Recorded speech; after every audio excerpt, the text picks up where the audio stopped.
¿Crees poder inventar tu propia religión? Conversamos sobre el encanto del sincretismo entre amigos.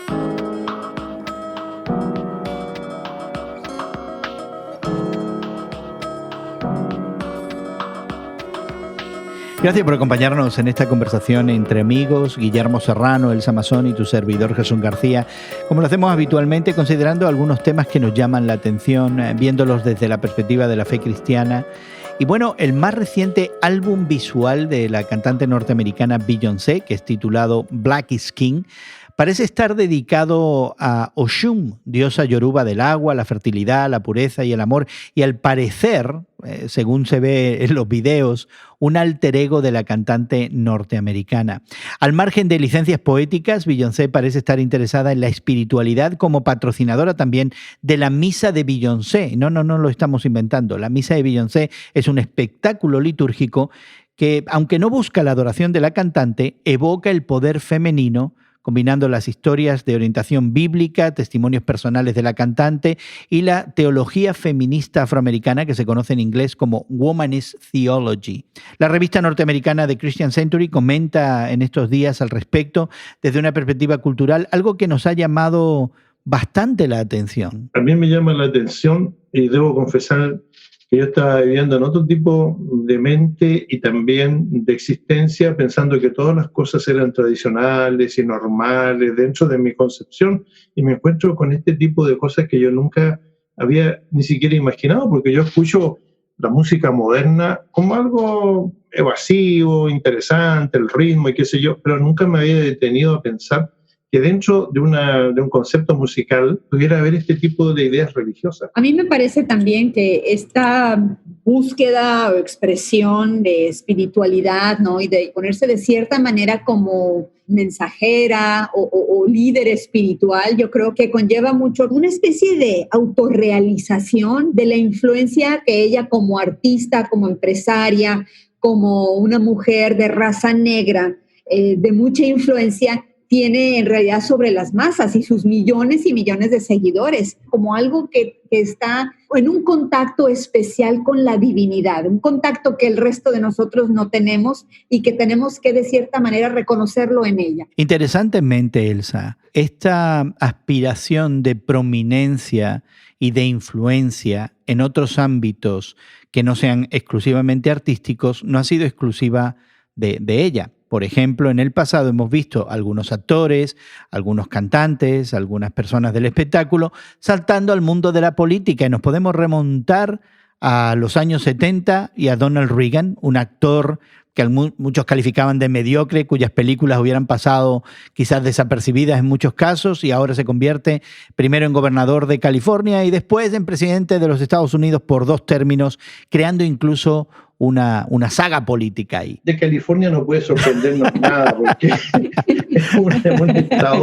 autosuficiente, independiente. Pero este es mi punto, Guillermo. Sí, yo sé eso, pero este es mi punto, Guillermo, que con anterioridad la trascendencia de estos artistas y su influencia a otros ámbitos más allá del artístico ha sido en el ámbito de lo político, pero no en el ámbito de lo religioso. Pero es interesante que este artículo pone allí una frase, una declaración que es muy curiosa. Dice: la gente se opone a las referencias a Oshun, ¿no? La diosa esta de la fertilidad, pero no por fidelidad al cristianismo. La objeción es parte de una vergüenza oculta. Quizá su uso de una diosa yoruba expone lo que tenemos en común con los misioneros cristianos, que sentían que no tenían nada que aprender de los habitantes de lo que creían que era el continente oscuro, refiriéndose por supuesto a África.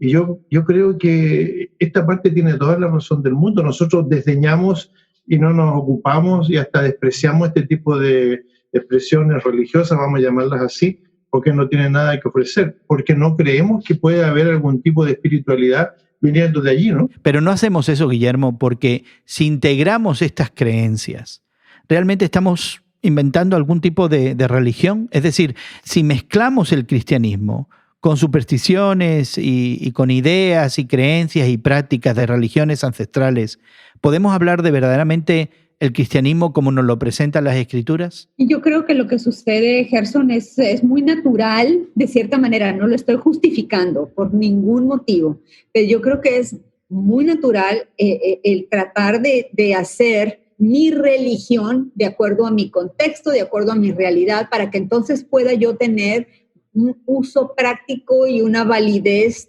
no solamente horizontal, ¿no? de la expresión religiosa, pero también vertical desde quién soy yo y mi identidad. Yo lo que pienso que es el problema es de que cuando empezamos a remover al Evangelio de Jesucristo, a la palabra de Dios escrita, a la cual conocemos como la Biblia, la movemos del centro de lo que es nuestra creencia y ponemos otras cosas en su lugar. Creo que en este caso, en el caso específico de Beyoncé, lo que está pasando es que ella se está poniendo en el centro, o sus fans, sus seguidores la están poniendo a ella en el centro y removiendo las anclas espirituales tradicionales que hemos conocido, ¿no? Agarrando de esas lo que nos conviene y lo que no, lo que nos sirve y lo que no. Eso es un poquito diferente a lo que conocemos como sincretismo. El sincretismo tradicional, muy conocido, voy a hablar de mi propio contexto, ¿no? En México,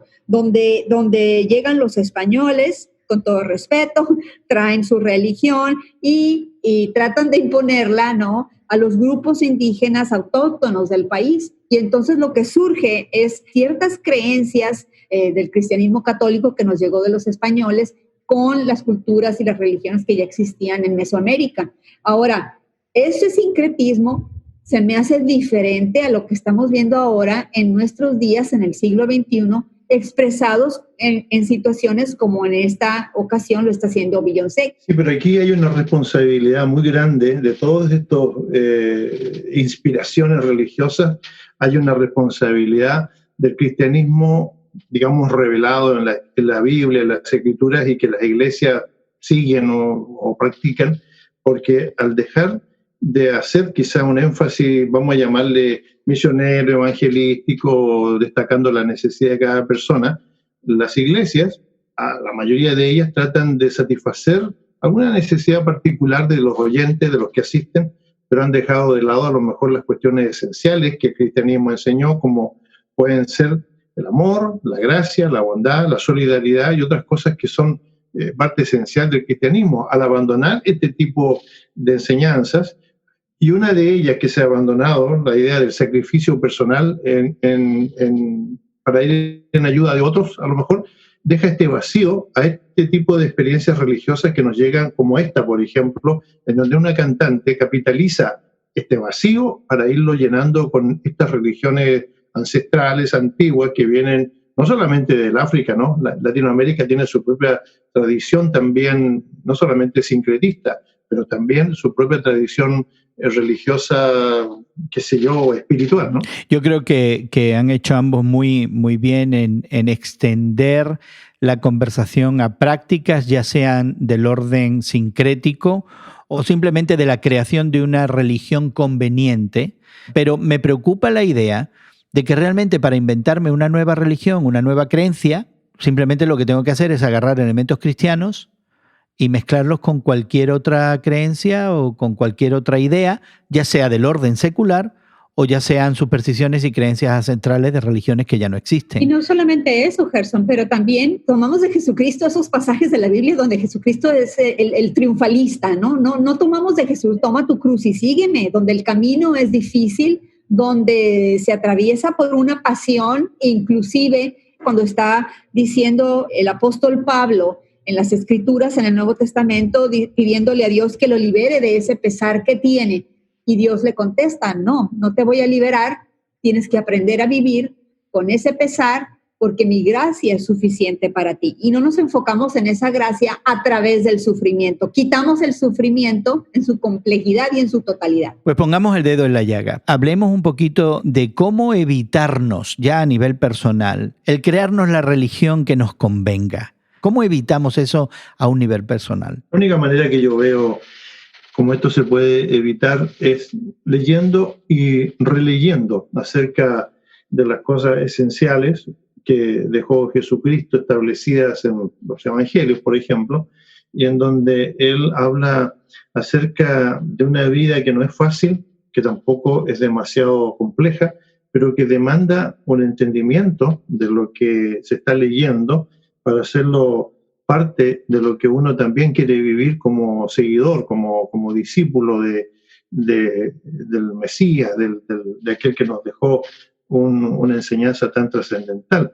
Pero yo no veo otra manera de lograr esto sino a través de una relectura de estas cosas que están ahí, que nos han sido dejadas, en la mejor traducción posible, o en varias traducciones posibles, porque también tenemos que hablar en algún momento de esto, cosas que lleguen al corazón. Yo creo que la esencia del cristianismo es tratar de comunicar lo que el Evangelio tiene en el idioma del corazón, en el idioma que nos llega.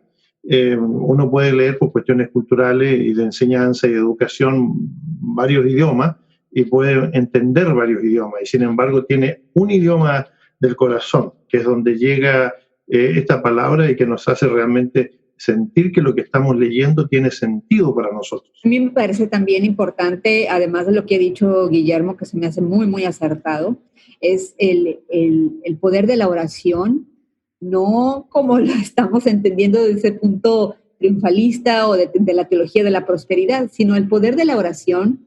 Me le refiero a ese momento que tenemos de intimidad con Dios, donde estamos en conversación con la Santísima Trinidad, Dios Padre, Dios Hijo, Dios Espíritu Santo, y le pedimos a Él que nos guíe, que nos dé sabiduría y discernimiento y que nos proteja de ir por caminos, sobre todo espirituales, los cuales no nos guían ni nos acercan a Él, y buscar que nos ayude en ese camino de la santidad. Y todos sabemos que ese camino de la santidad muchas veces es el camino más difícil, como bien lo has anotado, Gerson, es el camino angosto y no va a ser, por lo general, el camino de las grandes mayorías. Es un camino donde muchas veces se camina en secreto, en la soledad y en humildad. Y buscar, yo creo también, después de esa oración, el pedirle a Dios que nos lleve con personas que son más maduras en su caminar con Él y que nos lleve hacia ellos para poder imitar ese discipulado que se ha llevado, ¿no?, a través de los siglos, al estilo del apóstol Pablo y de su discípulo Timoteo. Y yo creo que todos en cierto momento debemos ser llamados a ser Timoteos y pedirle a Dios que en su momento nos lleve también a ser de cierta manera un ejemplo como el apóstol Pablo, para poder en esa madurez, de acuerdo de las Escrituras, guiar a otros en el camino de la verdad. Creo que el reformador protestante Martín Lutero aseguraba cosas similares a las que tú nos dices, Elsa, de que no hay manera de entender la revelación escrita, la Biblia, si no tenemos la iluminación del Espíritu Santo, y creo que es un excelente elemento en nuestra oración, pedirle a Dios que nos ayude a entender verdaderamente sus intenciones y su palabra en la mayor medida posible. Bueno, querido amigo, querida amiga, queremos animarte a conversar con nosotros. Siempre estamos dispuestos a escuchar tus comentarios. Queremos agradecer a aquellas personas que los dejan en nuestras redes sociales y comentan. Algunos de ellos nos ayudan a cambiar algunas cosas para mejor, otros realmente avalan mucho del trabajo que hacemos. Así que a ambos, ya sean a favor o en contra de nuestras ideas, agradecemos la participación. Y queremos animarte a que nos encuentres en radiomoody.org o también en Twitter. En Twitter somos tus temas de hoy en Twitter. Queremos agradecer el trabajo de producción que se hace en Sao Paulo, Brasil, y también en la ciudad de Chicago, y agradecer el tiempo que Elsa y Guillermo dedican a conversar con nosotros entre amigos. Y a nombre de este equipo que llega hasta ti con regularidad y frecuencia, espero que hayas disfrutado esta conversación y que estés dispuestos a encontrarnos en otro momento entre amigos. Hasta que eso suceda, que pases un buen día y que Dios te bendiga.